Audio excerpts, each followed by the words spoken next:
ಮೊನ್ನೆ ನಿಮಗೆ ಆಕ್ಸಿಡೆಂಟ್ ಆಯ್ತಲ್ಲ, ಅವತ್ತಿಂದ ನನ್ನ ಮನಸ್ಸಿಗೆ ಸಮಾಧಾನನೇ ಇಲ್ಲ.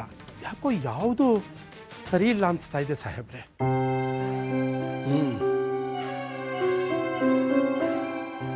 ನರ್ಮದಾ ಹೋದಾಗಿಂದ ನನಗೂ ಹಾಗೆ ಅನ್ನಿಸ್ತಾ ಇದೆ ಸಾಹೇಬ್ರೆ. ಇತ್ತೀಚೆಗೆ ನನಗೆ ವಿಚಿತ್ರವಾದ ಕನಸು ಬೀಳುತ್ತೆ. ಯಾರ್ದೋ ಶವಯಾತ್ರೆಗೆ ಹೋದಾಗೆ, ಸ್ಮಶಾನದ ಹತ್ರ ಹೋದಾಗೆ ಎಲ್ಲ ಕಾಣಿಸುತ್ತೆ.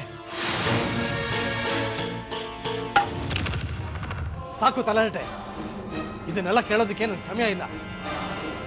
ಮಲಗೋದಕ್ಕೆ ಮೊದಲು ಯಾವ್ದಾದ್ರೂ ದೇವ್ರ ನಾಮ ಓದ್ ಮಲ್ಕೋ, ಕೆಟ್ಟ ಕನ್ಸು ಬೀಳೋದು ನಿಲ್ಲುತ್ತೆ. ಹೊರಡು.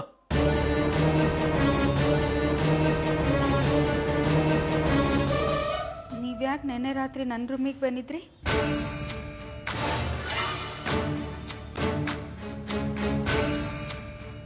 ನಾನಾ?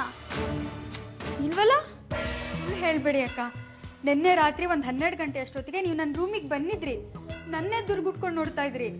ಅಯ್ಯೋ ದೇವ್ರೆ, ನಾನೇಕೆ ನಿನ್ ರೂಮಿಗೆ ಬರ್ಲಿ, ಅದು ಅಷ್ಟೊತ್ತಲ್ಲಿ?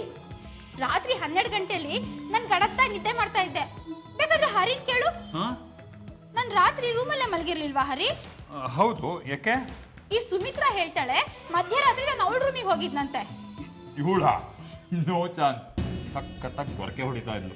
ಇವಳು ಗೊರಕೆ ಸದ್ಯಕ್ಕೆ ನನಗೆ ನಿದ್ದೆ ಬಂದಿರ್ಲಿಲ್ಲ.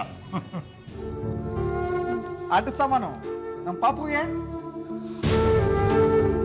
ಒಳ್ಳೆ ಚೆನ್ನಾಗಾಯ್ತು. ಕೂಸ್ ಹುಟ್ಟಕ್ ಮುಂಚೆನೆ ಗುಲಾಬಿ ಹೊಲಿಸಿದ್ರಂತೆ. ಈಗೆಲ್ಲ ಹಾಗೆ. ಇನ್ನೊಂದು ಸ್ವಲ್ಪ ದಿವಸಕ್ಕೆ ಸ್ಕೂಲ್ ಅಡ್ಮಿಷನ್ ಮಾಡಿಸ್ಬಿಡ್ತೀನಿ. ಓಹೋ, ಸಿಕ್ಕಾಪಟ್ಟೆ ಖುಷಿಯಾಗಿರೋ ಹಾಗಿದೆ. ಹೌದು, ನನ್ನ ಸುಮಿತ್ರಾ ನನ್ನ ಮಗು ಹೆತ್ಕೊಡ್ತಾ ಇದ್ದಾಳಲ್ವಾ, ಅವಳ ಜೊತೆ ಸ್ವಲ್ಪ ಹೊತ್ತು ಕಾಲ ಕಳೆಯೋಣ ಅಂತ ಬಂದೆ. ಅಲ್ಲ ರೀ, ನೀವು ನಾನು ಇಷ್ಟು ಪ್ರೀತಿಸ್ತಿರೋದು ನನಗೆ ತುಂಬಾ ಖುಷಿ. ಆದ್ರೆ ನನ್ನ ಕ್ಷಣದಲ್ಲಿ ನೀವು ಬದಲಾಗ್ಬಿಡ್ತೀರಾ, ಅದಕ್ಕೆ ನಂಗೆ ತುಂಬಾ ಭಯ ಆಗ್ತಿದೆ. ಈ ಸುಂದರವಾದ ಕನಸಿನ ನಂಗೆ ಹೊರಗೆ ಬರ್ಬೇಕು ಅಂತಾನೆ ಅನ್ನಿಸ್ತಿಲ್ಲ ರೀ.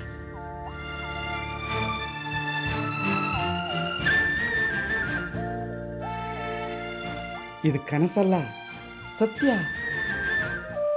ಹೀಗಿರೋದಕ್ಕೆ ನನಗೇನು ಇಷ್ಟನಾತ್ತೆ? ಮತ್ತೆ ಹೇಳು. ಎದ್ರೆ ಬರೀ ಕತ್ಲೆನೆ. ಕತ್ಲೆ ದಾರಿಲಿ ಎಷ್ಟು ದೂರ ಅಂತ ನಡೀಲಿ ಹೇಳಿ? ಹಾಗಾದ್ರೆ ನಾವು ತೋರ್ಸೋ ದಾರಿಯಲ್ಲಿ ನಡಿ.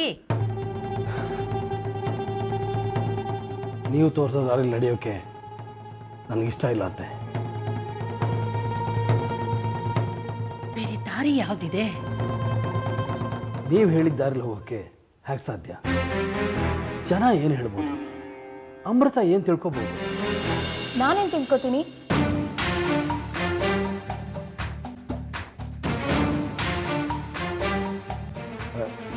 ಏನಿಲ್ಲ ಏನಿಲ್ಲ. ಅದೇನೋ ಅಮೃತ ಏನ್ ತಿಳ್ಕೊಬಹುದು ಅಂತಿದ್ರಿ, ಈಗ ನೋಡಿದ್ರೆ ಏನೂ ಇಲ್ಲ ಅಂತಿದ್ದೀರಾ. ಏನಜ್ಜಿ ಅದು? ಅದು ಅತ್ತೆ ಏನೇನೋ ಹೇಳ್ತಾ ಇದ್ರು, ಅವ್ರ ಬಾಯಿ ಮುಚ್ಚೋಕೆ ನಿನ್ನ ಹೆಸರು ತಗೊಂಡು ಏನೋ ಹೇಳ್ತಾ ಇದ್ದೆ. ಹೌದಾ? ನಿನಗೋಸ್ಕರ ನಾನು ಬದಲಾಗ್ತೀನಿ, ಆದರೆ ನನಗೆ ಸ್ವಲ್ಪ ಟೈಮ್ ಬೇಕು. Take your own time, but get well soon. Okay, love you ಪಾ. ನನಗಂತೂ ನಿಮ್ಮಿಬ್ಬರನ್ನ ನೋಡಿದ್ರೆ ಈಗ ತುಂಬಾ ಖುಷಿ ಆಗತ್ತೆ ಕಣೆ. ಮೊದಲು ಮಗುನೇ ಬೇಡ ಅಂತಿದ್ರು, ಈಗ ನೋಡು ಎಷ್ಟೊಂದು ಬದಲಾಗ್ಬಿಟ್ಟಿದ್ದಾರೆ. ಹೌದು, ನಾನು ಅವ್ರ ಮಗುಗೆ ಜನ್ಮ ಕೊಡ್ತಿದ್ದೀನಿ. ನನ್ನವ್ರು ಚೆನ್ನಾಗೇ ನೋಡ್ಕೋಬೇಕಾಗಿತ್ತು, ಆದ್ರೆ ತುಂಬಾ ನೋಯಿಸ್ಬಿಟ್ರು. ಇನ್ಮೇಲೆ ಚೆನ್ನಾಗಿ ನೋಡ್ಕೋತೀನಿ ಅಂತ ಹೇಳಿದ್ದಾರೆ. ಈ ಗೊಂಬೆ ಎಷ್ಟು ಚೆನ್ನಾಗಿದೆ.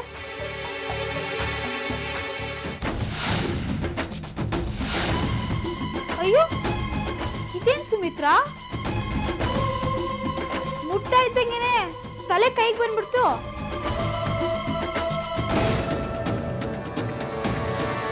ಸಾವಿತ್ರಿ